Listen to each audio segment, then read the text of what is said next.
Hi, I'm Quinn. I'm 29 years old, and for most of my life, my family treated me like I was nothing. But they had no idea who I was about to become. They always underestimated me. In my own family, I was treated like the extra piece, the one who would never measure up. But what they didn't know is that one day, I'd be the twist they never saw coming. And when that day came, their faces were priceless.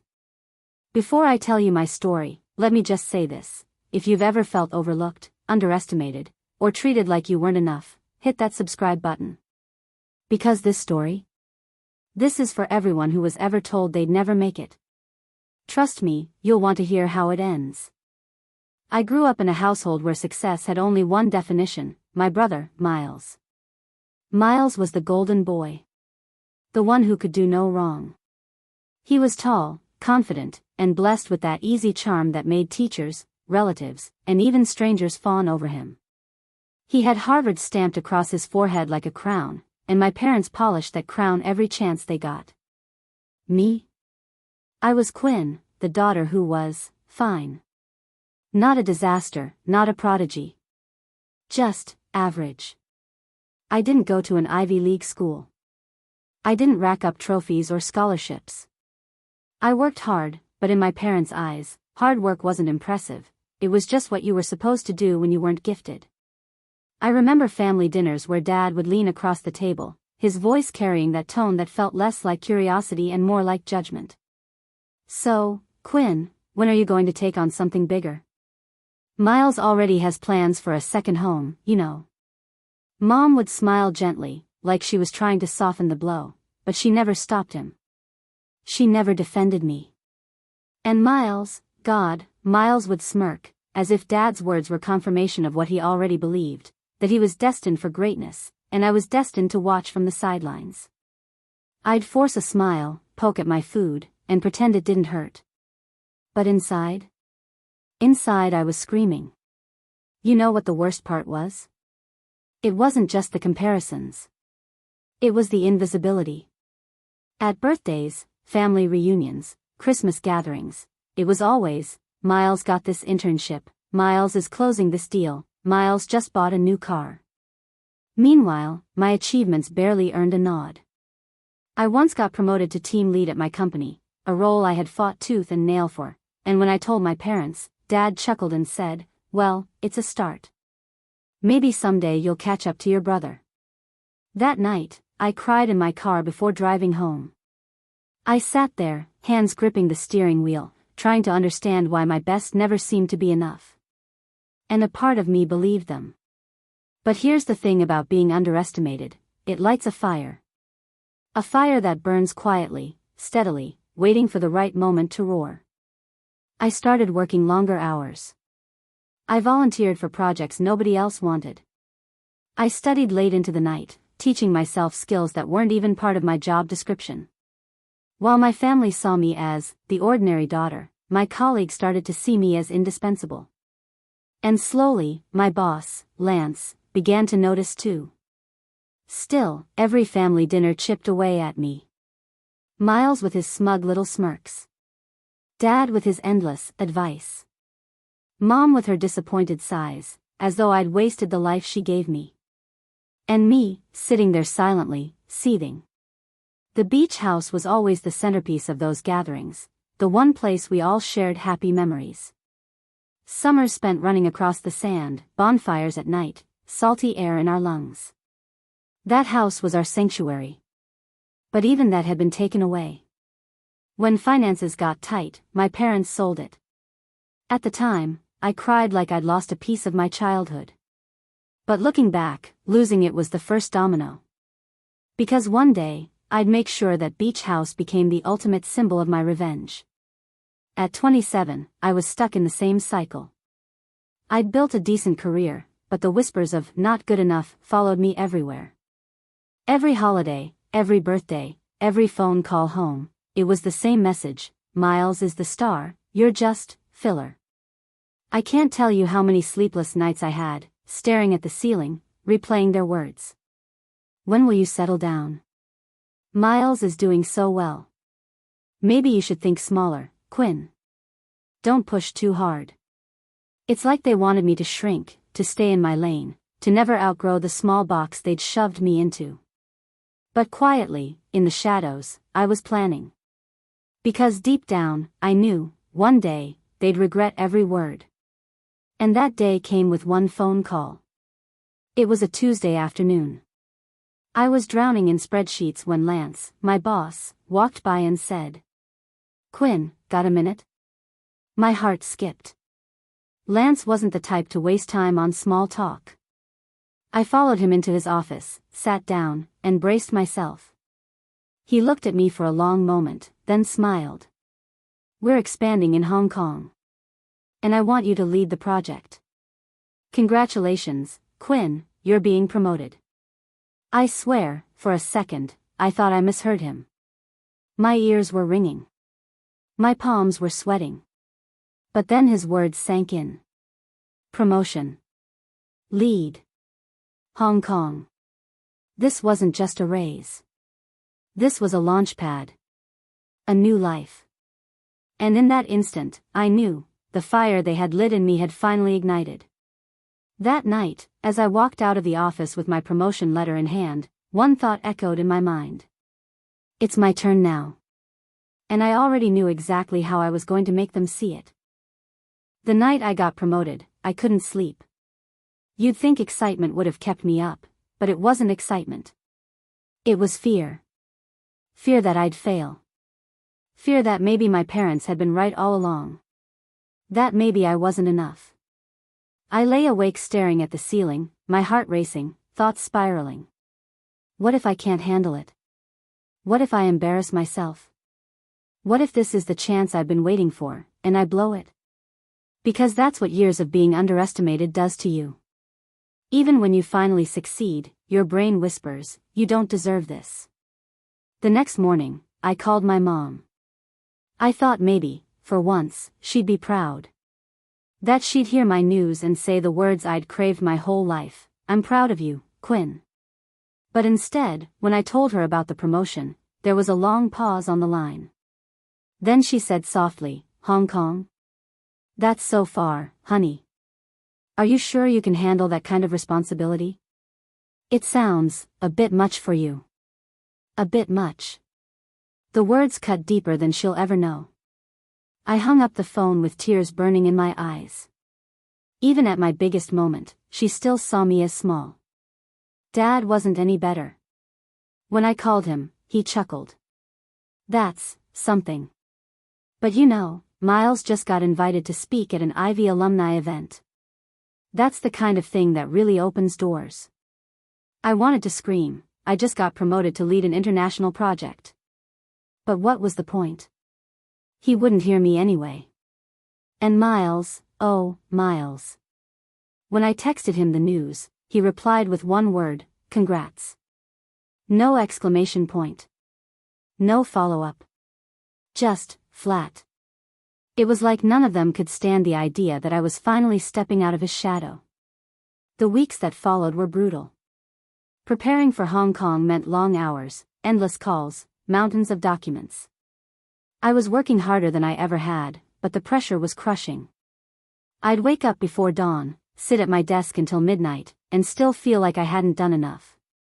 My co-workers congratulated me, but I could see it in their eyes, the doubt. Can Quinn really handle this? She doesn't look the part. Even Lance, though supportive, reminded me constantly. This is a huge step up. You'll need to prove yourself every single day. As if I didn't already know. And while I was drowning in work, my family didn't stop their little digs. One night, during a family video call, Miles leaned back in his leather chair, glass of wine in hand, and said, "So Quinn, when are you going to settle down? You can't just work forever. Don't you want what I have? A house, a family, stability?" I wanted to laugh. Stability? He was in debt up to his eyeballs, barely keeping up appearances. But Mom and Dad ate up every word, nodding like he was some kind of prophet. I sat there on mute, biting my tongue so hard it almost bled. Because I knew something they didn't. I was about to change everything. The promotion came with a massive bonus. And when that check hit my account, I stared at the numbers in disbelief. It was more money than I'd ever seen in my life. And immediately, one thought hit me like lightning: the beach house. The house my parents had been forced to sell. The house that held every childhood memory worth keeping. The house that, in my heart, had always been mine. I started researching. Who owned it now? Was it still on the market? Could I even afford it? For weeks, I made calls, dug through listings, pulled strings. And finally, I found out it was for sale again. The asking price was steep, but with my bonus and new salary, it was within reach. I could buy it. The house. The ultimate symbol of everything they thought I couldn't do. But as the deal moved forward, the fear came back. What if I failed at work and couldn't keep up with the mortgage? What if my parents laughed at me for trying? What if I bought it and they still didn't care? I lost sleep over it. Tossed and turned, my chest heavy with doubt. And then I remembered something Lance had told me once, after I'd pulled off a tough project. "Quinn, you don't win by playing small. You win by taking the risk everyone else is too scared to take." So I signed the papers. The beach house was mine. The first time I walked through it again, keys jingling in my hand, my throat tightened. The salt air. The creak of the old wooden steps. The faint smell of sunscreen still clinging to the walls. It was like stepping into a time capsule. I stood in the living room, tears spilling down my cheeks, and whispered to myself. "You did it. You finally did it." But as sweet as that moment was, I knew it was only the beginning. Because buying the house wasn't enough. I wanted them to see it. I wanted them to choke on their own underestimation. And I knew exactly when and where I'd show them. Christmas dinner. As I locked up the beach house that night, one thought played over and over in my mind. This Christmas, everything changes. Christmas was always the same in our family. Miles would brag about his latest achievements, Mom and Dad would hang on every word, and I'd sit there like background noise. But this year, it wouldn't be the same. This year, I had the keys to the beach house in my purse. And I was going to drop them on the table like a grenade. In the weeks leading up to Christmas, I played my part perfectly. When Mom called, I acted casual. "Work's fine. Just keeping busy." When Dad asked about Hong Kong, I downplayed it. "Oh, it's just a project. Nothing big." Even with Miles, I pretended like nothing had changed. Because the element of surprise? That was my secret weapon. They thought they had me figured out. That I'd always be the insecure little sister, trailing behind. I wanted to watch their faces when that illusion shattered. Lance helped me plan it out. One night, while we were having dinner, I pulled the keys out of my bag and twirled them around my finger. Should I tell them at the start of dinner, or wait until dessert? I asked. He smirked. Dessert. Let Miles run his mouth first. Let them all pile it on. And then, you end it with fireworks. The thought of it made me shiver with anticipation. I could already imagine Miles, smug and untouchable, talking down to me as usual. And then me, calmly sliding the keys across the table. Checkmate. But revenge isn't just about the big moment. It's about preparation. So I made sure everything was airtight. I finalized every detail of the house purchase. I had the deed in hand, proof of ownership. I even went to the house and took fresh photos, me on the porch, me holding the keys, me standing by the ocean with the sun setting behind me. Receipts. Evidence. Undeniable. Because I knew Miles. The moment I dropped the news, he'd try to twist it. Claim it wasn't real. Claim I was exaggerating. Not this time. This time, I'd be ready. Still, a part of me worried. Not about the house, but about whether it would even matter. What if I showed them, and they still didn't care? What if they found a way to belittle even this? Late at night, lying awake, those doubts came creeping back. Until one night, I stood on the balcony of the beach house, the waves crashing below, the salty wind on my face, and I realized something. This wasn't about them. This was about me. For once in my life, I wasn't going to measure my worth by their reactions. I'd already won. The Christmas reveal? That was just the icing on the cake. When the day finally came, I felt a strange calm. I put on my best dress, curled my hair, painted on lipstick. Not because I needed to impress them, but because I wanted to walk into that room radiating confidence. When I looked in the mirror before leaving, I barely recognized myself. For once, I didn't see the insecure little girl who never measured up. I saw a woman who had taken everything life threw at her and turned it into fuel. I saw power.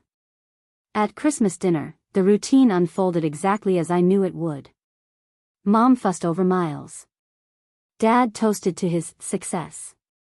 Miles leaned back in his chair, smug as ever, and launched into a speech about his latest investment opportunities. I sipped my wine and smiled. Every word out of his mouth made my revenge taste sweeter. Finally, when the plates were cleared and dessert was served, I reached into my purse. My fingers brushed the cold metal keys. My heart pounded. It was time. I placed the keys on the table with a soft clink. The room went silent. And I looked Miles dead in the eye and said, "Oh, by the way, I bought the beach house." The execution and fallout. The second those keys hit the table, time seemed to stop. Mom froze, mid-sentence. Dad's glass of wine hovered in the air, trembling slightly in his hand. And Miles? His smirk evaporated faster than I'd ever seen. What do you mean?" Mom whispered. I leaned back in my chair, calm, collected. "I mean, the beach house. The one you had to sell. The one we grew up in. It's mine now." The silence was deafening. Miles was the first to break it. He let out a sharp, humorless laugh. "You're joking. There's no way you could afford that house." I smiled, slow and deliberate, like a cat playing with its prey. "I'm not joking. I bought it last month. Paid in full. Want to see the deed?" I slid an envelope across the table. He didn't touch it, but Mom did, her hands shaking as she pulled the papers out. Her eyes widened, scanning the words. Then she gasped. "It's true," she said softly. Dad reached for the papers next, his brows furrowing, his lips tightening. But the real show was Miles. His face flushed red, then pale, then red again. His jaw clenched so hard I thought his teeth might crack. "Impossible," he muttered. How did you even?" I cut him off. My voice was calm, but sharp enough to slice through steel. "While you were busy bragging about your degrees and your second home, I was working. I was building. I was proving myself. You just didn't notice." Mom tried to recover. "Quinn, why didn't you tell us?"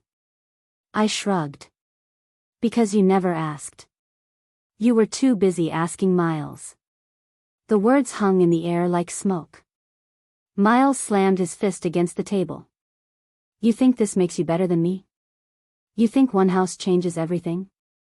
I tilted my head, studying him. "No. The house doesn't change everything. But it proves what you never wanted to admit. That I'm not the weak one. That I never was." His mouth opened, then closed. For once, he had no comeback. I let the silence linger. I wanted them to feel the weight of it. Finally, I pushed my chair back, stood up, and slipped the keys back into my purse. "You know," I said, looking directly at Miles. "For years, you treated me like I was invisible. Like I was nothing. But tonight, you finally see me. And that's all I ever wanted." Mom called after me. "Quinn, wait." But I didn't. I walked out of that dining room taller than I had ever felt in my life. Later that night, standing on the balcony of my beach house, I let the ocean air fill my lungs. The waves crashed against the shore, steady, powerful, like my heartbeat finally finding its rhythm. I thought about my family. About all those years of being overlooked. About all the dinners where I sat quietly, swallowing their dismissive words. And then I thought about tonight. The look on their faces. The silence. The shift. For the first time, they saw me not as the ordinary daughter, not as the shadow of Miles. But as someone who had carved her own path. Someone undeniable. Did it fix everything? No. Did my parents suddenly become perfect? No. But it didn't matter anymore. Because revenge wasn't about destroying them. It was about reclaiming myself. And that night, when I dropped those keys on the table, I reclaimed everything they had stolen from me.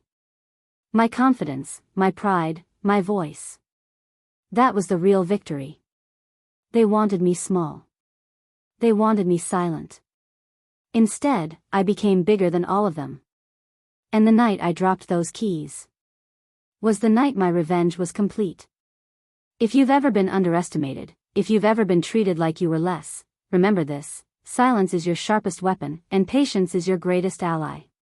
When the time is right, your success will speak louder than their doubts ever could. If you enjoyed this story, hit like, subscribe, and share it with someone who needs a reminder that revenge is best served silently.